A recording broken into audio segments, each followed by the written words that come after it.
with it. I'm just joshing you. Hi gamers, and welcome to my first contact look at the latest release from Sony's Until Dawn, from the guys and girls over at SuperMassive Games. Not only is this their first game on the PS4, but they also decided to use the cracking engine from Guerrilla Games. Those lucky beggars, but they used the power wisely. I will cover far more in-depth detail on this with my full attention to detail analysis coming this weekend. This will be a high-level performance and visual overview to give you all the main points and in time for its UK release on Friday. It is a game that has not shied away from its horror linear vibe, but it does diverse somewhat with its butterfly effect branching that allows it to play differently and with different characters surviving or not dependent on your choices.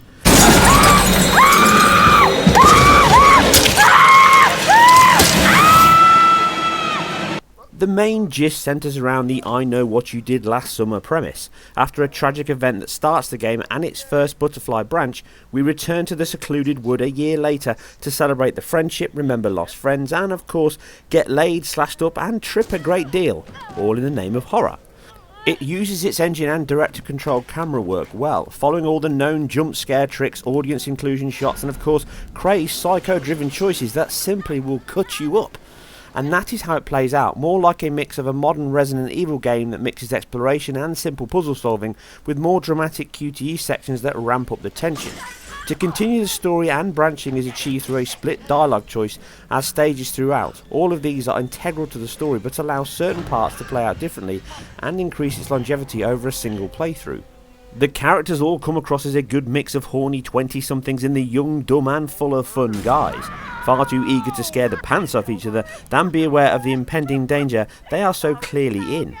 Being a horror movie, and an enjoyable one at that, it spends all its time in the dark, which allows the stunning Shadowfall engine to flaunt its tricks, presented here in a full native 1920 by 1080 display on the PS4, complete with volumetric lighting, which seems to mix the quarter resolution resolve as seen in Killzone with some higher quality versions in other parts. Area lights giving a much more natural bleed and coverage, an effect that is very heavily used here, but it's not so aggressive as it was in Killzone. Full dynamic shadows throughout, a must for the genre, along with some of the best screen space tricks I have seen that really work well and at higher resolutions we saw in Killzone. This allows some great shots in the game, from light bounce of torches to colour reflecting in parts.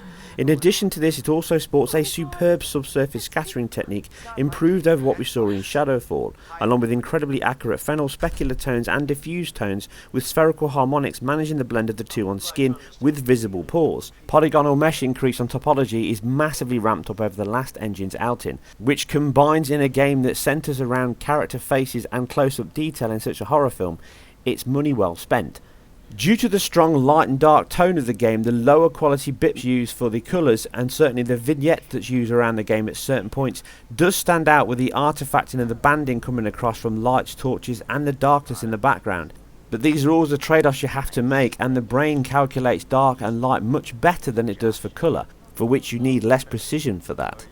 But I'll cover this and more in depth in my detailed breakdown. Suffice to say that the psychiatrist shot played by Peter Stormare is a genuine moment where you have to look twice. And even then it does fall into the uncanny valley, as some of the facial grimaces and expressions are overpronounced and can be a little freaky.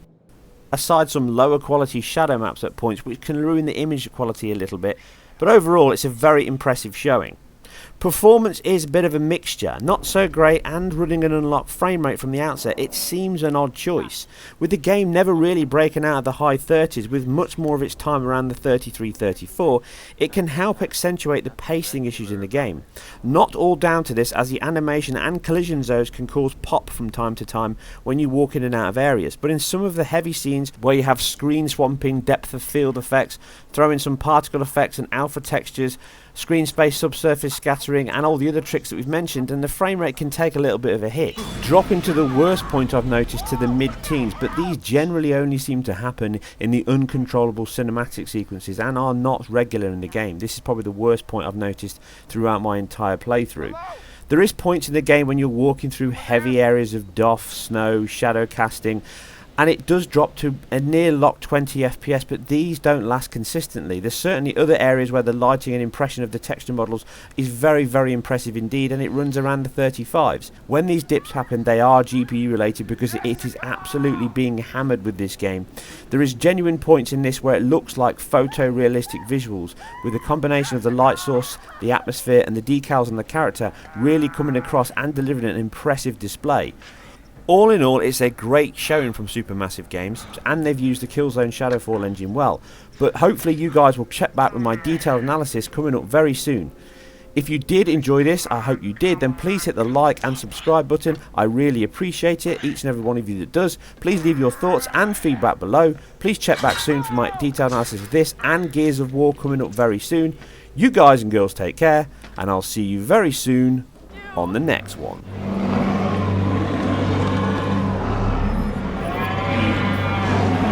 Will you please just get a hold of yourself? Just think, okay? Okay. Shutting up.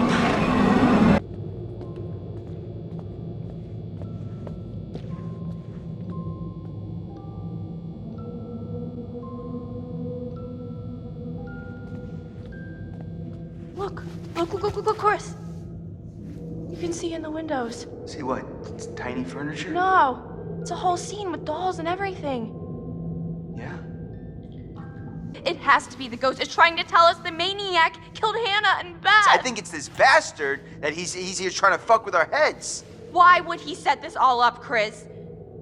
He's trying to tell us that he's gonna come after us all too. Yikes! Where in the world are we now? Are you kidding me? Did you know this was here? This is like a whole nother hotel. I had no idea this was here.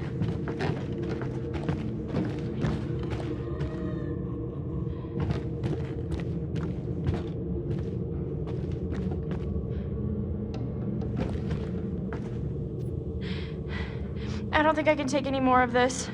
Yeah, I'm about at my limit here too. All I wanted to do was forget last year ever happened, To and be honest, I'm not sure what Hannah thought she was doing.